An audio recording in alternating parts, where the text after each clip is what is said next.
du seul message qui nous intéresse dans cette année 2009, mais qui va prendre plusieurs autres formes. Je veux vous parler du sens de la vie. Et ça va dans la lignée de tout ce que nous avons dit, de ce que nous allons dire et de tout ce que nous allons faire. Le sens de la vie. Le sens de ma vie. Le sens de votre vie. Alléluia. Est-ce que vous êtes déjà demandé, est-ce que vous êtes déjà réveillé un matin et vous êtes posé la question comme ça en vous grattant la tête? Mais pourquoi j'existe au juste? Pourquoi moi? J'aurais pu ne pas naître. Si mes parents avaient fait les choses peut-être autrement, ou si mes parents ne s'étaient pas rencontrés, s'ils avaient épousé quelqu'un d'autre, est-ce que je serais née? Ou peut-être j'aurais ressemblé à autre chose?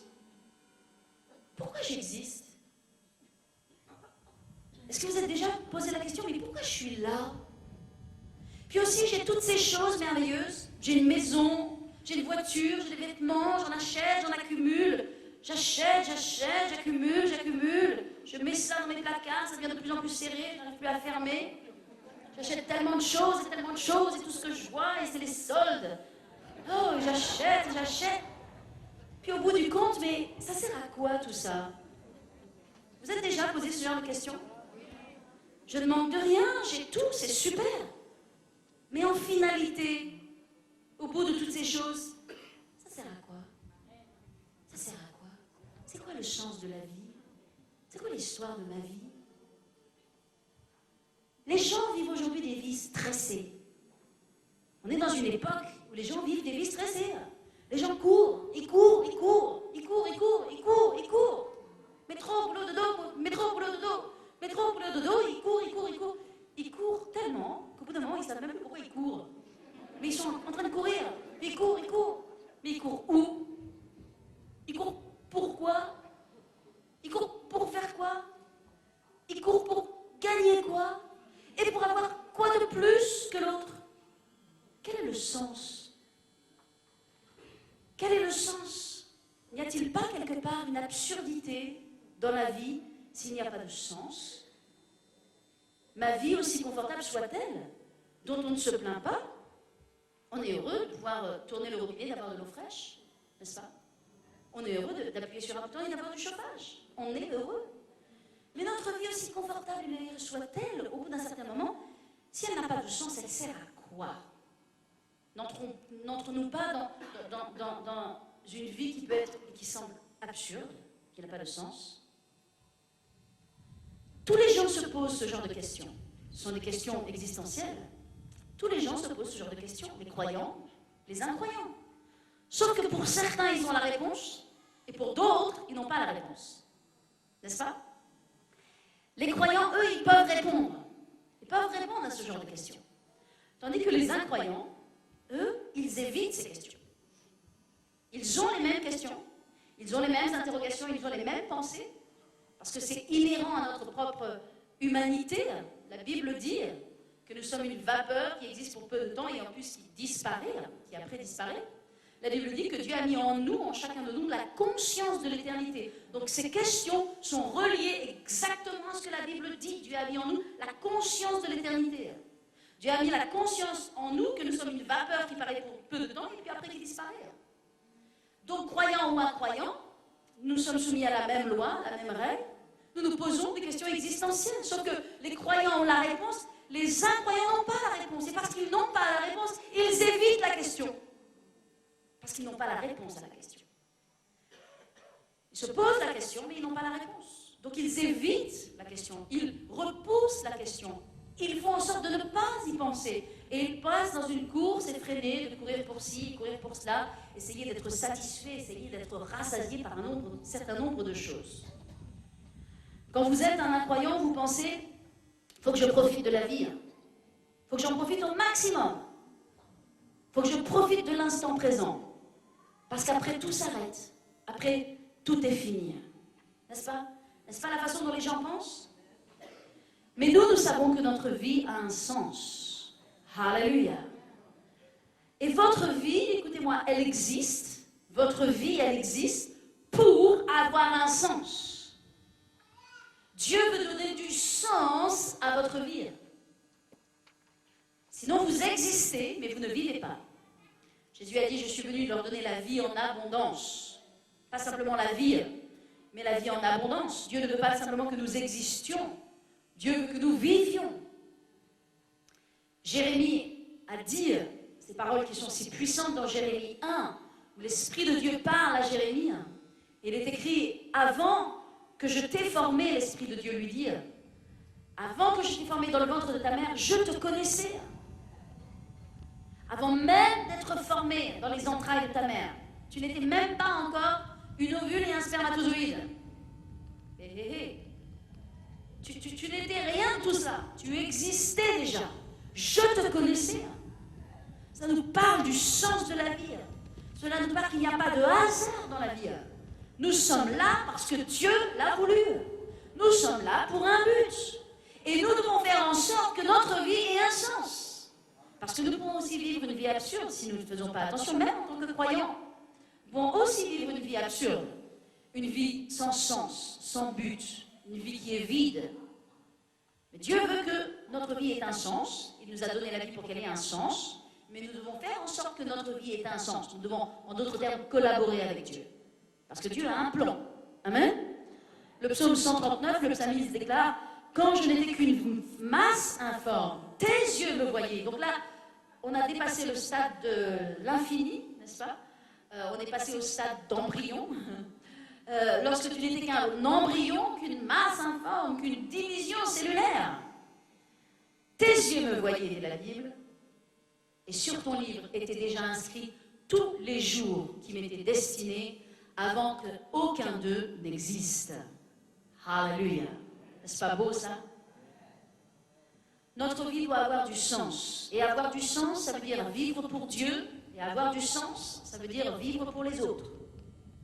Notre vie n'a pas de sens aussi longtemps que nous ne la vivons que pour nous-mêmes.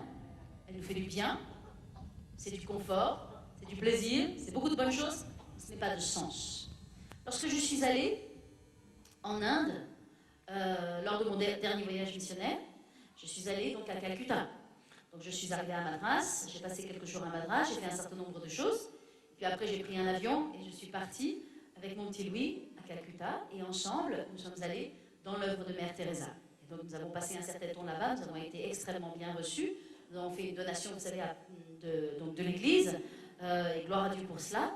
Et qu'est-ce que l'on voit lorsque l'on va chez Mère Teresa? On voit simplement une femme, comme vous et moi, pas différente, à qui une femme qui a choisi de donner un sens à sa vie. On lit tout l'historique de sa vie et de son histoire qui est beau, beau, beau, beau, beau. Une femme que Dieu a appelée. Une femme pleine de foi. Une femme pleine de Dieu, n'est-ce pas? Qui avait un appel sur sa vie, un appel extraordinaire. Mais quand on voit son œuvre, quand on voit sa vie, on voit une femme qui a donné du sens à sa vie. Elle avait un appel de Dieu sur sa vie, ça c'est clair, mais elle a donné du sens à sa vie.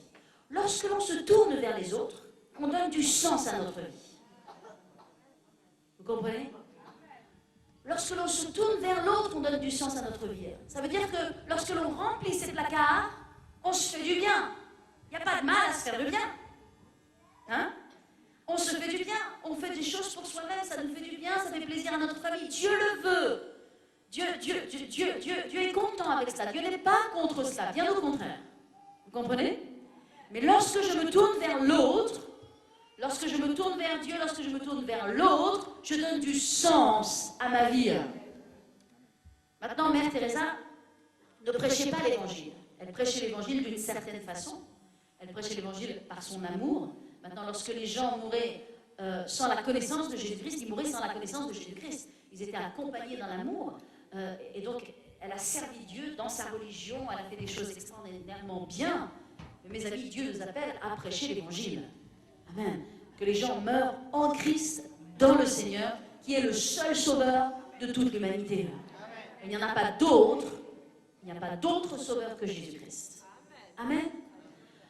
Ok, j'aimerais que nous tournions dans le livre de Daniel, afin que je vous parle d'un homme dont la vie avait un sens. dont la vie avait une destinée, dont la vie avait un sens. Alléluia.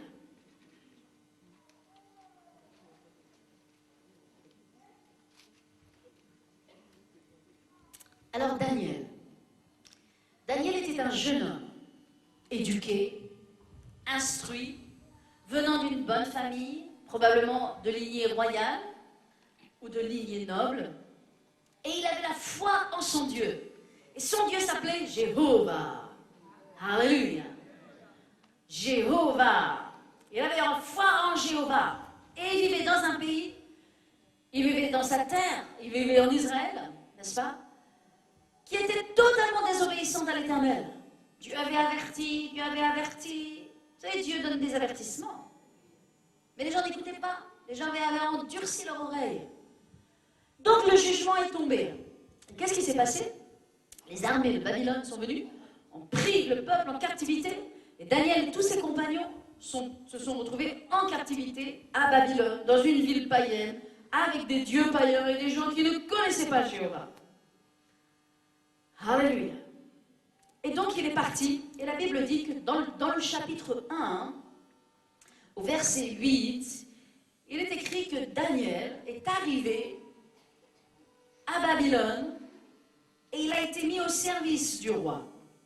Et il a été mis avec d'autres personnes au service du roi, en préparation pour pouvoir servir le roi. Et la Bible dit au verset 8 que Daniel résolut en son cœur de ne pas se souiller par les mets du roi et par le vin dont le roi buvait. Alléluia. Daniel résolut de ne pas se souiller. Daniel résolut de ne pas se souiller. Daniel résolut de ne pas se souiller.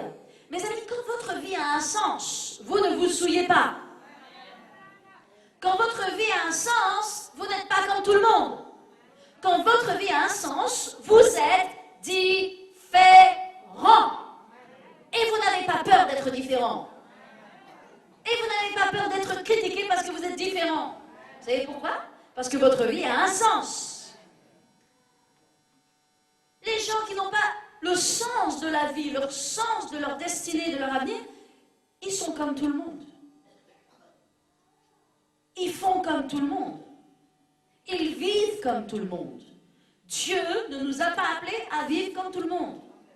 Dieu nous a appelés à vivre selon ses principes. Nous sommes dans le monde, mais nous ne sommes pas du monde.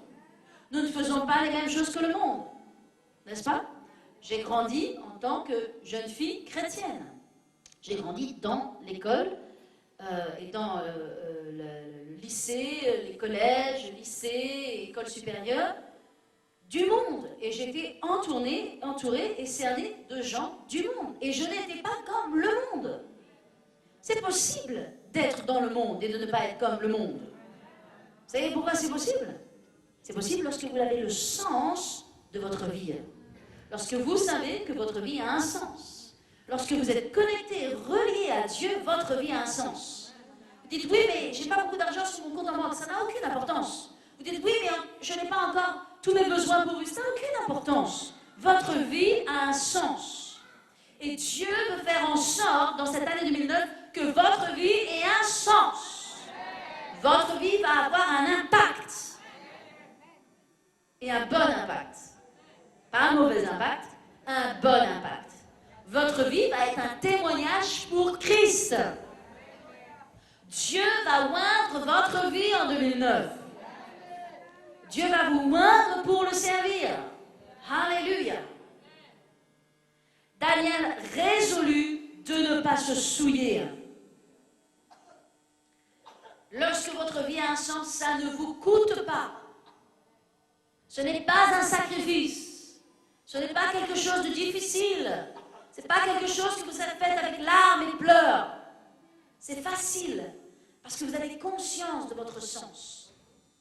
Et la Bible dit, au verset 15, 17 et 20, il est écrit qu'au bout de 10 jours, ils avaient meilleur visage et plus d'embonpoint que tous les jeunes gens qui mangeaient les mets du roi.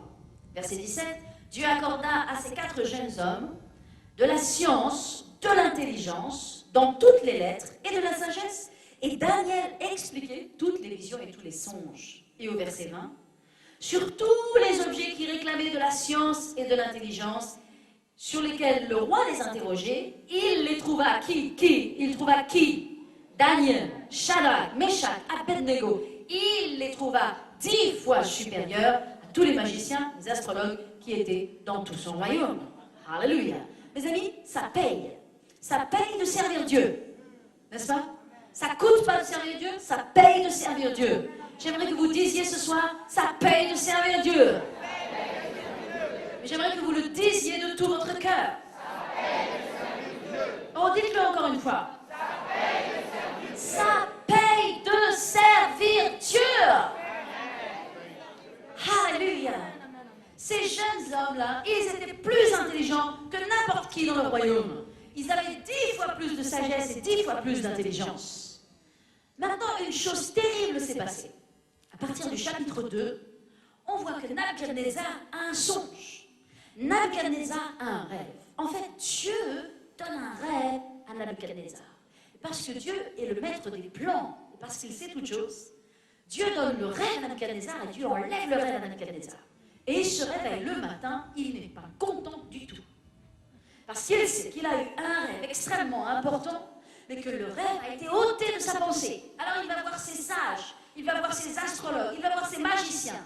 Et il dit à tout ce monde-là, il leur dit, bon, j'ai rêvé un songe, et je ne me souviens plus du songe, vous allez me dire, c'était quoi ce songe? Ouh. Ils ont dit, le roi, bizarre ce matin. Mais le roi n'a pas changé. Le jour 1 est passé, le jour 2 est passé, le jour 3 est passé. Ils ont pensé qu'il allait changer, qu'il s'était sûrement levé du mauvais pied. Il ne s'était pas levé du mauvais pied. Il n'était pas content du tout. Il vient voir ses sages, ses magiciens, il dit, pourquoi je vous paye? Pourquoi est-ce que je vous nourris? Pourquoi est-ce que je vous donne des mets gras et bons et que vous festoyez? J'ai eu un songe, trouvez mon songe. Ils se sont dit, alors là, le roi ne rigole pas du tout. Et comme le roi est un terrible despote, Nabuchodonosor était un terrible despote, comme la plupart des gens qui sont... enfin bon, bref. Et donc, on n'entre pas dans ce sujet. Ils se disent, oh là là là là. Alors ils viennent vers le roi et lui disent, roi, il n'existe pas un autre roi qui ait demandé une chose semblable. Tu es le seul roi à demander à ses sages, à ses mages, de retrouver le rêve. Nous, on peut t'expliquer le rêve, mais on ne peut pas te retrouver le rêve. Oh, le roi s'est mis en colère. Vous essayez de gagner du temps. Vous essayez de me tromper. Lisez la Bible, c'est comme ça qu'elle explique. Oh, puisque c'est ça, je vais donc ordonner un décret que dans X temps, si vous n'avez pas trouvé mon songe, tous mes rois, tous mes sages, tous mes mages inutiles seront tous tués. Oh my. Seulement dans ce groupe-là, il y avait Daniel. Daniel, il n'était pas au courant. Oh, il a entendu ce bruit, il s'est mis à prier. Il est allé dans sa chambre de prière et il a commencé à prier. Il a dit, Seigneur, qu'est-ce qui se passe? Il y a un plan là. C'est pour ça que quand parfois il y a de l'adversité, il faut chercher quel est le plan de Dieu. On peut voir les choses de deux façons. La bouteille, elle est à moitié pleine ou elle est à moitié vide? Hein? Le problème, il est comment? Vaut mieux le voir sous les yeux du Seigneur. En disant, Seigneur, il y a un problème parce que tu veux manifester ta gloire. Donc, il est allé prier. Et qu'est-ce qui s'est passé? Dieu lui a donné la révélation du rêve. Et donc, Daniel, tel un roi, il était un roi, Daniel. Il n'était pas un roi parce qu'il était de famille noble, ou de sang royal. Il était un roi parce qu'il était le fils du roi. Le fils du roi des rois. Parce qu'il connaissait sa destinée, sa vie avait un sens. Et donc, Daniel va voir le roi, lui explique le songe. Et le roi est absolument touché, enthousiasmé. Pour quelle raison? Parce qu'il sait que le songe que Daniel lui dit est la vérité. Et donc, quel songe il révèle? Quel songe Daniel révèle? Daniel lui révèle, roi, au roi, tu as rêvé. Et tu as vu une immense statue d'un homme. Sa tête était en or, ses bras étaient en fer, sa poitrine était en airain, ses jambes étaient en je ne sais plus quoi, et ses pieds étaient à moitié de fer et d'argile. Et je vais te dire l'interprétation maintenant au roi. La tête, c'est toi, c'est ton royaume. La tête est en or, c'est un royaume puissant. Mais après toi, il y aura d'autres royaumes. Un autre royaume qui sera de fer, un autre royaume qui sera d'airain, un autre royaume... Non, il m'en manque un. Peu importe. Et le dernier royaume qui sera d'argile et de fer. Alléluia. Dieu avait donné à Daniel la révélation des temps futurs. Dieu avait donné à Daniel la révélation des royaumes à venir. Alléluia. C'était une chose exceptionnelle. Et maintenant, regardez avec moi, où est-ce que j'ai mis cette référence? Il est écrit au chapitre 2 et au verset 34. Donc il a décrit cette superbe vision. Et il est dit au verset 34, « Tu regardais lorsqu'une pierre se détacha, sans le secours d'aucune main, frappa les pieds de fer et d'argile de la statue et les mit en pièces. Alors le fer, l'argile, l'airain, l'or et l'argent furent brisés ensemble et devinrent comme la balle qui s'échappe dans une aire en été. Le vent emporta et nul n'en fut retrouvé. Mais la pierre qui avait frappé la statue devint une grande montagne et remplit toute la terre. » De quoi il est parlé? Il est parlé des royaumes. Il est parlé des royaumes. Il est dit après toi, ô roi, il y aura d'autres royaumes. Un royaume de fer, un royaume d'argile, un royaume d'airain, etc. Mais il y aura une pierre qui sera détachée sans le secours d'aucune main. Cette pierre-là, c'est une pierre surnaturelle. Cette pierre représente le roc, le rocher, qui n'est attaché et rattaché à absolument rien, qui ne dépend d'aucune loi naturelle et qui est un royaume spirituel et qui représente le royaume de Dieu, qui à un moment donné sera relâché sur la terre, frappera les pieds de ces rois, de ces royaumes, les réduira en pièces et prendra toute la place. C'est le royaume de Dieu. Alléluia. Dieu donne cette exceptionnelle révélation à Daniel. Maintenant, ce que je veux que vous compreniez à propos du livre de Daniel, c'est que les révélations que Daniel a eues au temps de toute sa vie sont des révélations qui sont essentielles pour vous et moi. En tant que croyants, Dieu a donné à Daniel, qui a existé depuis si longtemps, Dieu a donné à Daniel des détails d'une précision exceptionnelle à propos des royaumes à venir, à propos du royaume de Dieu, à propos de la fin des temps, à propos de l'enlèvement, à propos de la venue de l'Antéchrist. Tout est inscrit dans Daniel, et Daniel est le livre de référence, même pas l'Apocalypse. Daniel à la base est le livre de référence pour la fin des temps. Oh, dites-moi Amen, Alléluia. Tellement puissant, c'est tellement puissant. Alléluia. Gloire à Dieu. Maintenant, Daniel a eu d'autres rêves. Il a eu d'autres rêves qui étaient pour Nabuchodonosor, qui étaient pour le salut de Nabuchodonosor, de ce qu'il serait transformé en bête, qu'il boirait l'eau de la rosée, qu'il mangerait vraiment de l'herbe et qu'il serait réduit à une bête des champs. Et ça s'est passé, ça s'est accompli sur la vie dans le règne de Nabuchodonosor. Et lorsque ça s'est accompli, après il s'est tourné vers Dieu, il s'est absolument et totalement converti. Ce despote a terminé dans les mains de Dieu. Amen. Et puis il a eu d'autres rêves, et puis il y a eu une main qui est écrite sur le mur, vous savez, lors du passage du règne de Nabuchodonosor à Belshazzar. Et donc il a interprété, compté, ton règne est compté, pesé, tu as été pesé, tu as été trouvé léger dans la balance de l'Éternel, ton règne est maintenant ôté. Alléluia. Donc il avait vraiment une vision, il avait vraiment, Dieu l'avait appelé pour révéler les royaumes, le passage des royaumes et les choses de la fin des temps.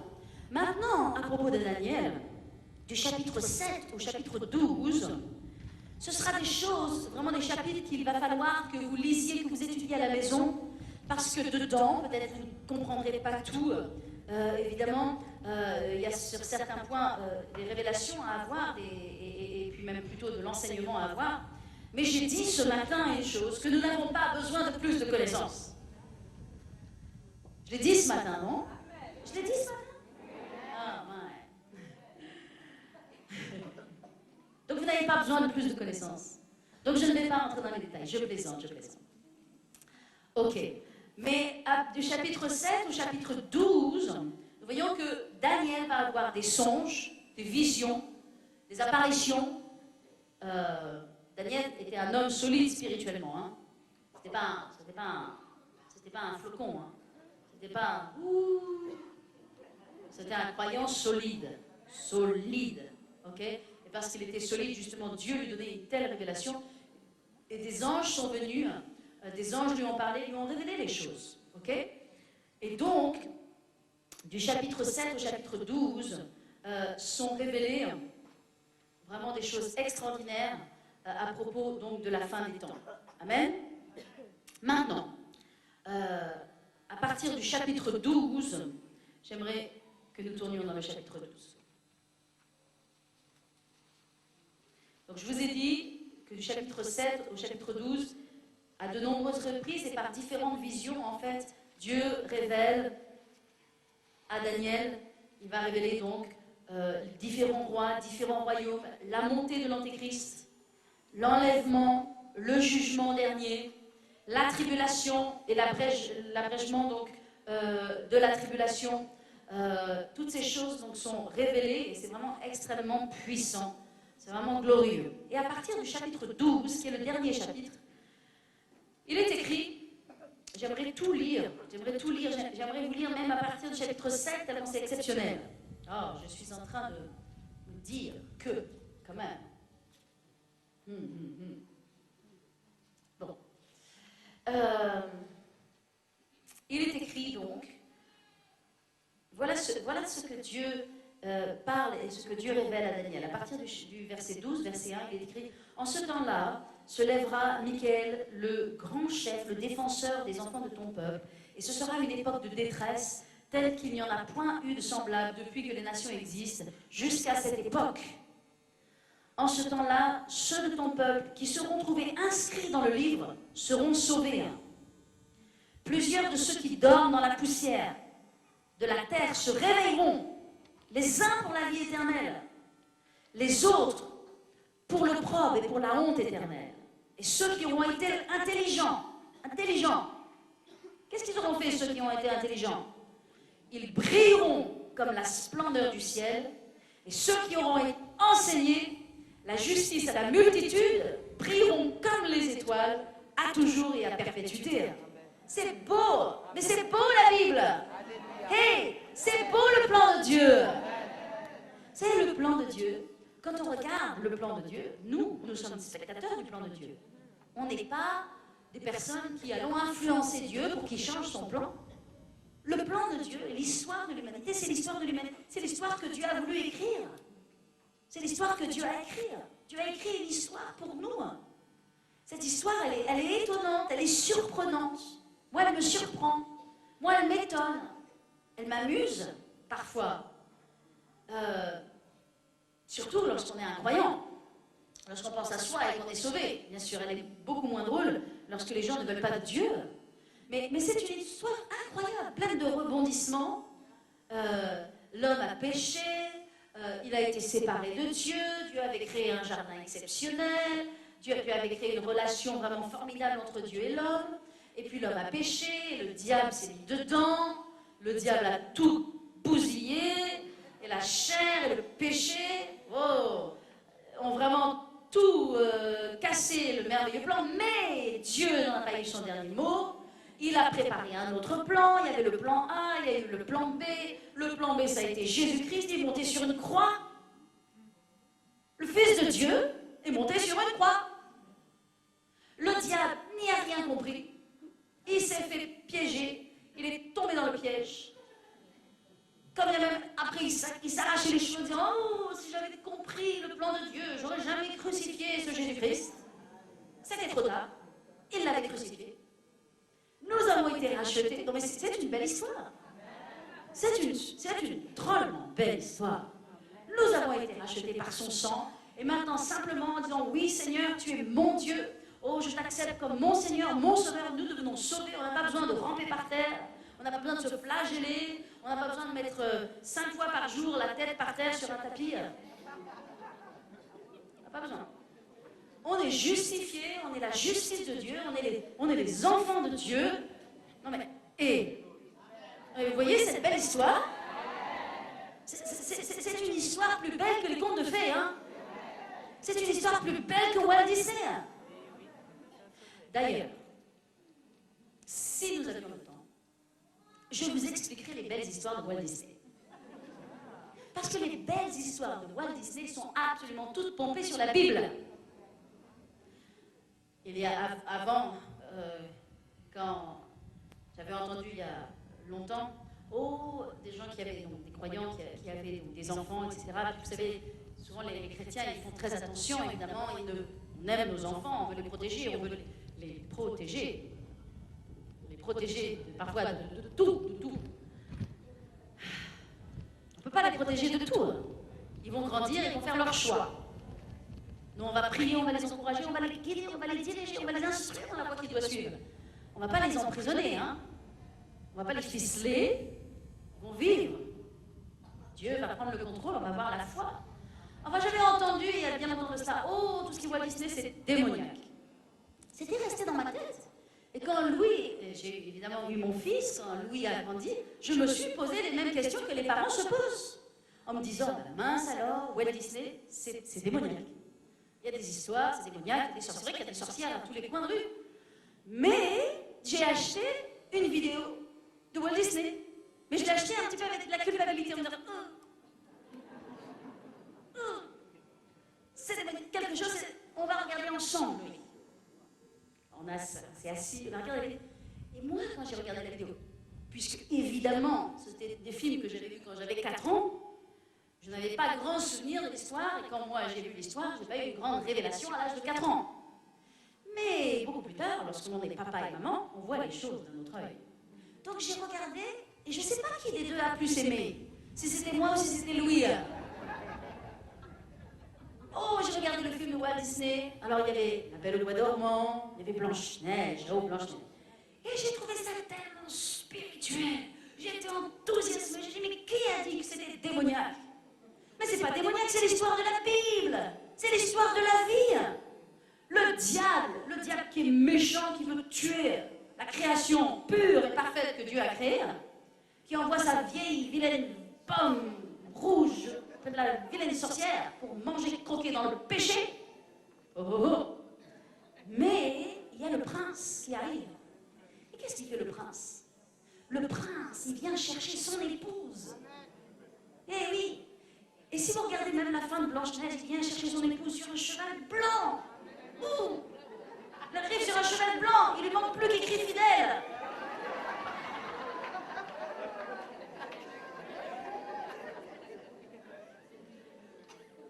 Il arrive, il embrasse son épouse, elle se réveille.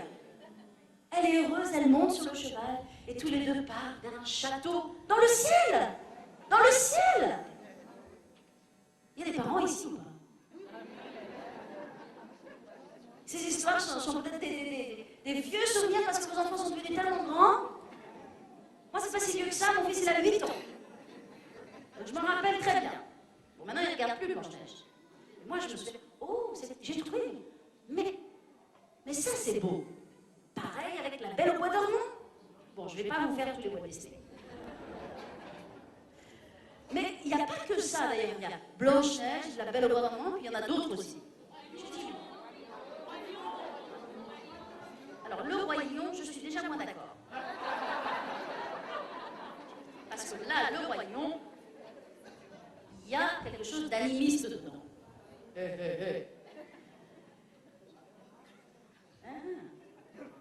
Bon, enfin, bref. Tout cela pour dire quoi?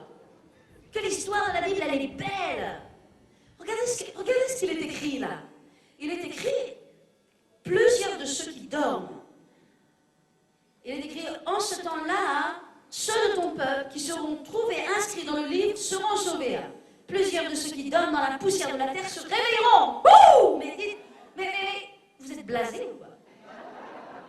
Non mais attendez. Il y a des bien-aimés qu'on a enterrés. On les a enterrés dans les larmes.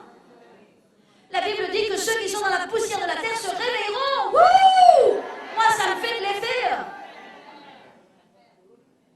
Alléluia. Les uns pour la vie éternelle, les autres pour l'opprobre et pour la honte. Ceux qui auront été intelligents, ceux qui sont intelligents sont Ceux qui sont intelligents, ce sont ceux qui donnent du sens à leur vie. Ceux qui ont été intelligents, la Bible dit, ils brilleront comme la splendeur du ciel. Wouh! On prie la gloire de Dieu, on va prier dans le ciel, on va prier dans le ciel. Moi, ça me rend joyeuse. Et ceux qui vont enseigner la justice à la multitude. Mais qu'est-ce que j'ai dit ce matin? Hein? Qu'est-ce que j'ai dit? Qu'est-ce que c'est le disciple? Le disciple, il a un devoir spirituel. Il a des responsabilités spirituelles qui ne sont pas que des responsabilités pratiques. Un disciple a un devoir spirituel envers les gens. Il a le devoir et il a la capacité de former les gens, d'instruire les gens, d'enseigner les gens, de leur donner les rudiments de la parole de Dieu, le lire.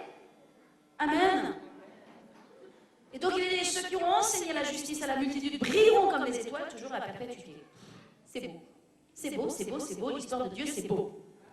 L'histoire de Dieu, c'est beau. Et en plus de cela, l'histoire de Dieu, elle dit que si nous sommes là le jour de son avènement, on va être pris dans le ciel. Ça, c'est quelque chose. On va être pris dans le ciel, on va faire la fête pendant 7 ans. En bas, ça ne va pas être du tout drôle, mais nous, ça va être super drôle. Enfin, pour ceux qui font partie de l'enlèvement.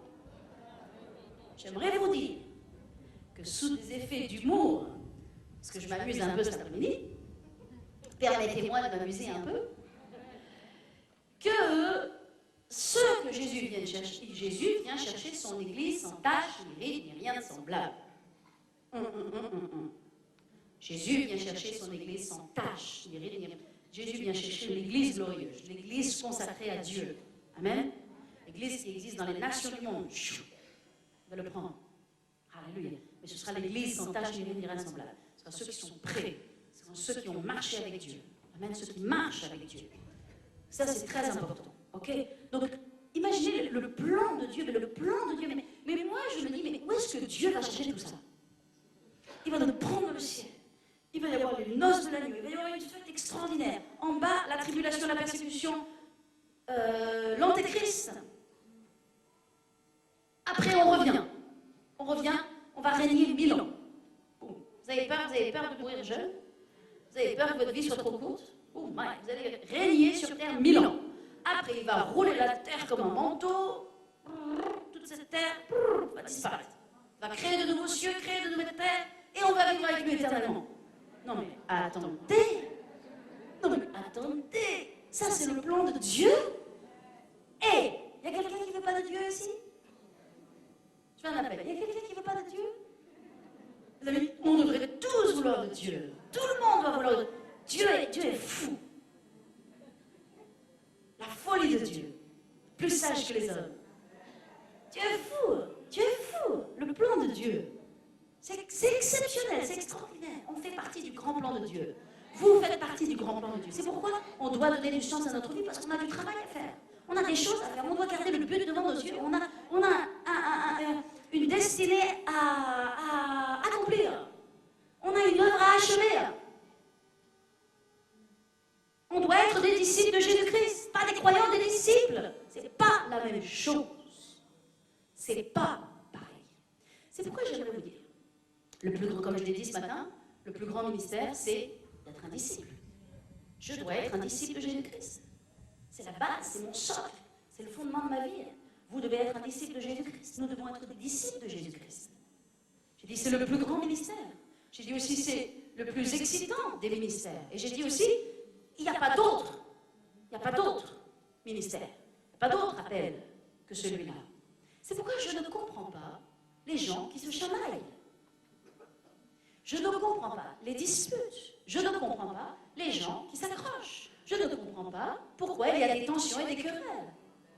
Les gens travaillent pourquoi?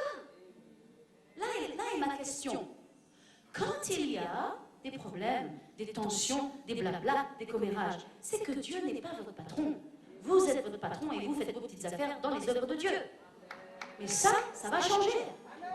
Parce que vous n'êtes pas un disciple de Jésus. Vous êtes un croyant. Et vous travaillez mal pour votre Dieu. Et vous n'êtes pas un disciple. C'est la preuve formelle, écrite, signée, par votre sang, votre vie ou vos paroles, que vous n'êtes pas un disciple de Jésus. Mais vous allez le devenir. Vous savez pourquoi vous allez le devenir? Parce que je ne vais pas vous laisser le choix. Vous pensez que je plaisante? Vous pensez que je plaisante? Je ne vais pas vous laisser le choix. Pourquoi les gens se querellent? Pourquoi les gens se font des disputes? Pourquoi les gens se battent pour un petit bout de rien du tout? Parce qu'ils ne servent pas Dieu. Ils ne servent pas Dieu. Ils ne servent pas Dieu. Ils se servent eux-mêmes. Ils se font plaisir. Ok. Donc j'ai une nouvelle. En 2009, ce ne sera plus possible. En 2009, soit vous servez Dieu, soit vous vous asseyez. Parce que moi, je veux ici des gens qui servent Dieu.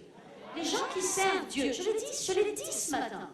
L'Église n'a pas besoin de plus de connaissances, l'Église a besoin de plus de maturité. Il y a besoin de plus de gens mûrs, il n'y a pas besoin d'avoir une tête, une grosse tête. Il y a besoin d'avoir une tête bien faite. Il n'y a pas besoin d'avoir une grosse tête, vous avez besoin d'avoir une tête bien faite. Qui est-ce que nous servons? Nous servons Jésus-Christ.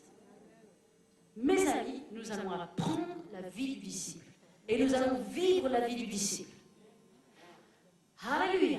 Les plans de Dieu sont beaux. Maintenant, regardez, à partir du verset 5, il est écrit « Et moi, Daniel, je regardais, et voici, deux autres hommes se tenaient debout. » Donc ce sont des anges, l'un en deçà du bord du fleuve, et l'autre au-delà du bord du fleuve. Et l'un d'eux dit à l'homme vêtu de lin qui se tenait au-dessus des eaux, « Quand sera la fin de ces prodiges ?» Et j'entendis l'homme vêtu de lin qui se tenait au-dessus des eaux du fleuve. Il leva vers les cieux sa main droite et sa main gauche, et il jura par celui qui vit éternellement que ce sera dans un temps, des temps et la moitié d'un temps. Et que toutes ces choses finiront quand la force du peuple saint sera entièrement brisée. J'entendis, mais je ne compris pas. Et je dis, mon Seigneur, quelle sera l'issue de ces choses?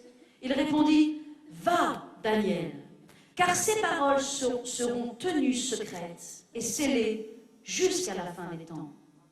Plusieurs seront purifiés, blanchis et éprouvés. Les méchants feront le mal et aucun des méchants ne comprendra. Mais ceux qui auront l'intelligence comprendront. Depuis le temps où cessera le sacrifice perpétuel. Donc là, je n'ai pas le temps d'entrer dans cela, mais ce sont des choses et des temps qui nous permettent d'avoir vraiment les indications dans notre temps de ce dont parle Dieu. Depuis le temps où cessera le sacrifice perpétuel et où sera dressée l'abomination du dévastateur, et donc cela à voir ici, ces choses-là vont se passer lorsque l'Antéchrist va arriver, il y aura 1290 jours. Heureux celui qui attendra et qui arrivera jusqu'à 1335 jours, 1335 jours étant 3 ans et demi, 3 ans et demi étant la moitié des tribulations. Bon, je ne vais pas rentrer dans tout cela, mais heureux celui qui attendra et qui arrivera jusqu'à la fin des 3001. Et toi, verset 13, et toi, et toi, et toi, Daniel, et toi, marche vers ta fin, tu te reposeras et tu seras debout pour ton héritage à la fin des jours. Ça, c'est beau. Ça, c'est beau. Dieu dit à Daniel, et Dieu nous dit aujourd'hui, il vous dit aujourd'hui, et toi, t'occupe pas de ce qui se passe à droite et à gauche. T'occupe pas des temps et des demi-temps et des quarts de temps et du temps et la moitié d'un temps. Si tu ne comprends pas le temps, les temps appartiennent à Dieu.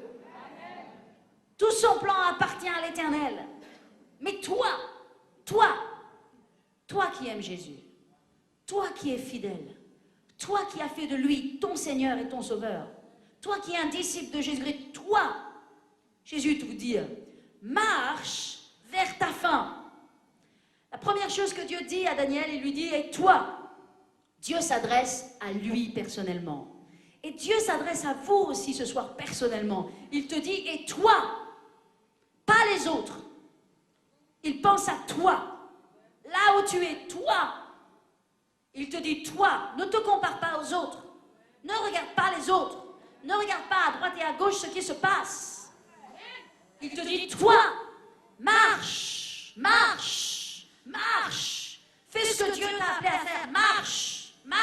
fidèle. Marche dans les portes qu'il t'a ouvertes. Marche dans le ministère, dans l'appel qui est le tien. Marche dans ta destinée. Marche dans ce que Dieu te demande. Marche. Ne t'arrête pas. Marche. Ne t'arrête pas. Avance. Ne t'occupe pas de ce qui se passe à droite et à gauche. Marche. Marche. Avance. Ne t'arrête pas. Ne te stoppe pas. Ne sois pas inactif. Ne sois pas assis. Marche. Dieu nous dit marche. Alléluia. Qu'est-ce qu'il dit à Daniel? Marche vers ta fin. Qu'est-ce que ça veut dire vers ta fin? Lorsque Dieu parle à Daniel, Daniel a 98 ans. Alléluia. Daniel a 98 ans, il lui dit marche vers ta fin. Le temps de Daniel arrivait à sa fin. Il parvenait à la fin de sa vie, à la fin de sa destinée. Il avait exactement, complètement et totalement accompli ce que Dieu lui avait demandé de faire. Il s'était tenu là, dans un pays étranger. Il s'était tenu là, dans un pays plein d'adultère, plein de crimes, plein d'abominations. Il ne s'était pas souillé.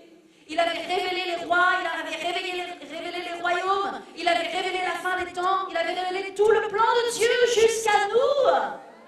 Nous faisons partie du plan magistral de Dieu. Il avait révélé absolument toutes choses, il était passé au travers de toutes les situations. Shadrach, Meshach, Abednego étaient passés par le feu, ils en étaient sortis. Il était passé par la fournaise, par la fosse au lion, il en était sorti. Il était passé par le passage de tous les rois et de tous les royaumes. Il restait toujours à la tête. Là, il a 98 ans, il a terminé son œuvre. Dieu lui dit, tes jours sont comptés dans ma main. Tu vas et tu marches vers ta fin. Ta fin arrive, ton temps à toi se termine. Ton temps à toi se termine. Parce que nous avons tous un temps. Parce que nous ne sommes là que pour un temps. Et parce que nous n'avons qu'un temps, nous devons faire ce que Dieu nous demande. Parce que notre vie n'est qu'une vapeur. Parce que notre vie n'est qu'un temps. Parce que notre vie n'est rien aux yeux de Dieu et au regard de l'humanité. Au regard même de l'histoire de cette terre. Notre vie n'est rien, et pourtant elle est tout. Elle est tout si elle est au service du Maître. Elle est tout.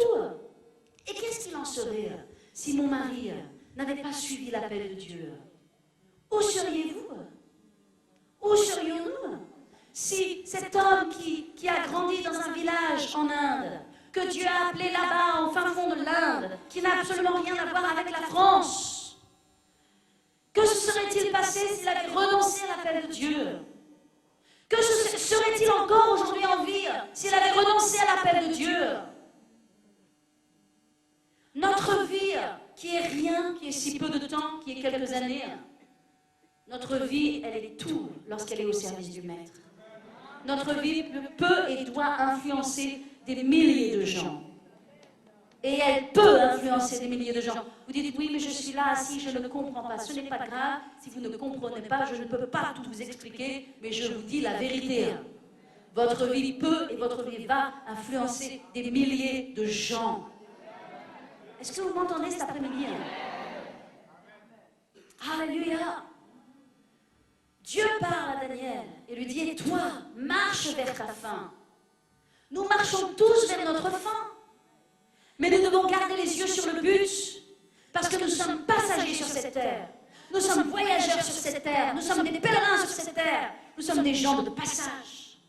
Nous devons savoir que nous sommes que de passage. Alléluia. Et qu'est-ce qu'il lui dit? Et toi, marche vers ta fin et tu te reposeras. Dieu va vous donner du repos. La Bible parle du repos. L'Éternel donne du repos. Alléluia. La Bible dit, entre dans le repos de ton maître. Lorsque vous avez terminé l'œuvre de Dieu, il dit, entre, toi, bon et fidèle serviteur, entre dans le repos de ton maître. Lorsque l'on a fait tout ce que l'on doit faire, un jour on va se reposer. On va se reposer dans la présence de Dieu. Et aujourd'hui, ce n'est pas un temps de repos. Ici sur la terre, ce n'est pas un temps de repos. Après, on aura un temps de repos.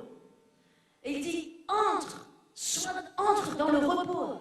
Il dit à Daniel, tu te reposeras, marche vers ta fin, et après, tu te reposeras, alléluia, et tu seras debout. Tu seras debout. Tu ne seras pas allongé dans la poussière. Tu vas mourir, Daniel.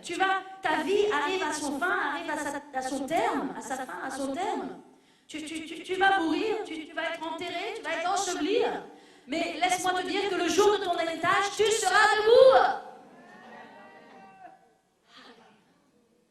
Le jour de ton héritage, tu seras debout. Mes amis, le jour de notre héritage, le jour des récompenses, si nous avons servi Dieu, nous serons debout.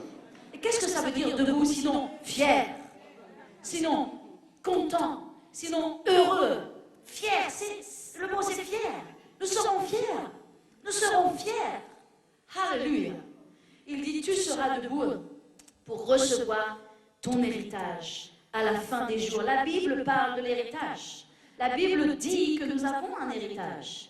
Il est écrit en Hébreux 9, et j'ai noté spécialement les références pour ne pas tourner, mais simplement prenez la référence dans Hébreux 9, il est écrit, et c'est pour cela qu'il est le médiateur d'une nouvelle alliance, afin que la mort étant intervenue pour le rachat des transgressions commises sous la première alliance, ceux qui ont été appelés reçoivent l'héritage éternel qui leur a été promis.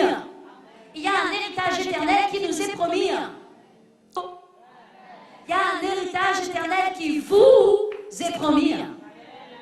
Est-ce que vous m'entendez cet après-midi? En Colossiens 3,24, il est écrit, sachant que vous recevrez du Seigneur l'héritage pour récompense, alors servez Christ le Seigneur. Qu'est-ce que nous avons? Nous avons un héritage. Dans Éphésiens 1, il est écrit, lequel, le Saint-Esprit, lequel est un gage de notre héritage pour la rédemption de ceux qu'il s'est acquis à la louange de sa gloire. 1 Corinthiens 3 déclare, si l'œuvre bâtie par quelqu'un sur le fondement subsiste, il recevra une récompense. Mais si l'œuvre de quelqu'un est consumée, il perdra sa récompense et pour lui, il sera sauvé, mais comme au travers du feu. Ça veut dire qu'il y aura ceux qui auront des récompenses et il y a ceux qui n'auront pas de récompense. Matthieu 5 déclare, réjouissez-vous et soyez dans l'allégresse, parce que votre récompense sera... Vous êtes sûr qu'elle sera grande? Parce que votre récompense sera grande dans les cieux. Non, ce n'est pas moi qui le dis, c'est Dieu qui le dit. Dieu dit que nous qui accomplissons notre œuvre et qui faisons ce que Dieu nous demande, qui nous tenons dans cette position de disciples de Jésus-Christ, qui accomplissons ce que Dieu nous demande, la Bible dit, Dieu dit que notre récompense sera grande. Si lui le dit, si moi je le dis, c'est une chose. Mais si lui le dit, c'est autre chose. Il a dit que notre récompense sera grande. Ouais. Si lui il dit que la récompense sera grande, on peut le croire. Elle va être grande. On ne sait pas exactement tout le quoi, le pourquoi, le comment. On ne sait pas exactement comment ce sera et quelle forme ça aura. Mais la Bible dit que notre récompense sera grande. Elle sera grande. Non seulement il y aura une récompense, mais elle sera grande. Alléluia. Votre récompense sera grande dans les cieux, car ainsi qu'on a persécuté les prophètes qui ont été avant vous. Matthieu 10, 42, il est écrit, et quiconque donnera seulement un verre d'eau froide à l'un de ses petits, parce qu'il est mon disciple, je vous le dis en vérité, il ne perdra pas sa récompense. Voilà ce que Dieu a dit à Daniel. Et moi, je pense que c'est ça le sens de la vie. Mon message s'appelle le sens de la vie. Pourquoi? Parce que Daniel 12, 13 déclare, et toi, et c'est ce que Dieu nous dit, et c'est ce que Dieu vous dit cet après-midi, et toi, marche vers ta fin. Toi, pas les autres. Marche dans ton but. Marche dans la route qui t'a été ouverte. Marche vers ta fin. Tu te reposeras et tu seras debout pour ton héritage à la fin des jours. Alléluia. Cette parole que Dieu a dit à Daniel est tellement puissante. Elle est tellement pleine d'espoir. Elle est tellement empreinte de vérité. Elle est l'histoire du sens de notre vie. Nous avons des états d'âme. Nous avons des problèmes. Nous avons des circonstances difficiles. Nous avons parfois envie d'abandonner. Oui, mais quoi? Dieu nous dit, toi, marche vers ta fin. Alléluia. Et tu te reposeras. Après, tu te reposeras. Et tu seras debout pour ton héritage. En d'autres termes, garde les yeux sur le but. Garde les yeux sur le but. Ta vie a un sens. Dieu l'a créée pour un sens. Notre vie a du sens. Est-ce que votre vie a du sens? Moi, je vais vous dire, c'est un bonheur. Tous les jours, c'est un bonheur de me lever et de me dire je suis chrétienne. C'est un bonheur de me lever tous les jours et de me dire je suis chrétienne. Je n'ai pas besoin de passer 1 heure dans la prière, 1 heure dans la louange pour être en communion avec Dieu. Je suis en communion avec Dieu le moment où mes yeux s'ouvrent. Je n'ai pas l'impression que je dois aller dans ma chambre et commencer à faire une ronde de prière. Je ne dis pas qu'on ne doit pas prier. On a besoin de prier. Dans les temps dans lesquels nous sommes, la Bible dit veillez et priez. On doit prier. Mais je n'ai pas le sentiment que lorsque je me réveille le matin, que j'ai besoin de passer par tout un cérémonial spirituel pour savoir que Dieu me voit, que je suis en communion avec Dieu, que j'entre dans sa présence. Je me réveille et je peux simplement lui dire bonjour Seigneur. Bonjour Saint-Esprit. Je peux simplement, je sais qu'il est là. Il est avec moi. Quand je fais les courses, il est avec moi. Quand je suis dans ma voiture, il est avec moi. Il est avec moi, il est avec vous. Quel bonheur d'être chrétien. Quel bonheur de connaître Christ. Quel bonheur d'être sauvé. Tout n'est pas facile. Mais quel bonheur d'avoir un sens dans la vie. On a un sens, notre vie a un sens. On sait que ce que l'on fait, on le fait pour quelque chose. Ça a du sens. Non seulement ça a du sens, mais Dieu veut donner encore plus de sens à nos vies. Et Dieu va donner en 2009 encore plus de sens et de sel à notre vie. Plus de sel encore à notre vie. Plus. Alléluia. Dieu est bon. Alléluia. Fermons nos yeux.